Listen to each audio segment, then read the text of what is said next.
Queen Elizabeth's official biography in jeopardy over fears her diaries will be destroyed.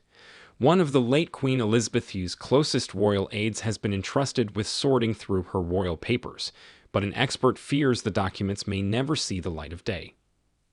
Queen Elizabeth's official biography remains under wraps, as the palace has not yet revealed which historian will be granted the once-in-a-lifetime opportunity to pen the story of her life.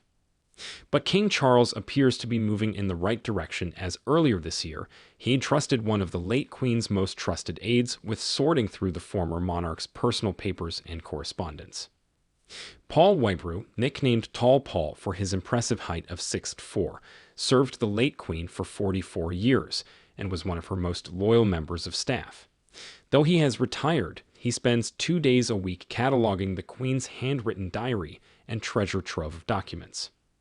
Some of the files will be made public, others will be held by the King, and the rest will be filed within the restricted archives at the Windsor Castle Library. But Andrew Morton, author of the 1992 bombshell book Diana, Her True Story, fears that much of the Queen's papers will never come to light. Speaking to the Scandalmongers podcast, Mr. Morton said he is enormously concerned that aides may be burning the letters, and warned that an awful lot could be disguised and camouflaged. The author said this happened after Princess Diana died in 1997, where her mother Frances Shand Kidd and her sister Sarah burned much of her correspondence.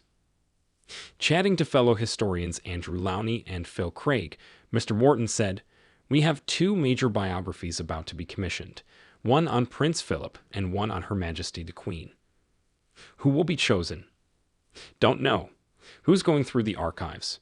Well, apparently it's the Queen's footman, Paul Wybrew, Tall Paul. It does concern me enormously. Are they going to be burning the letters like Princess Margaret did with the Queen Mother's correspondence?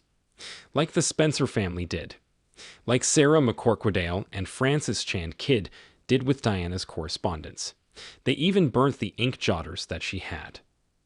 Mr. Morgan also questioned whether the royal family should be allowed to control access to the late Queen's documents, and described the privacy response as a seductive argument. He added, "The quicker the Queen biography is commissioned, the better, because the people who were her friends are all dying. It's as simple as that."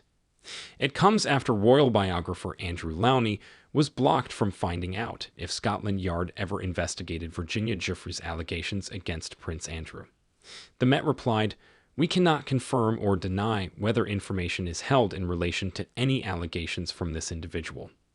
Andrew has repeatedly and vehemently denied the allegations and settled her civil claim with no admission of liability. But Mr. Lowney wants to know if the police investigated the allegations.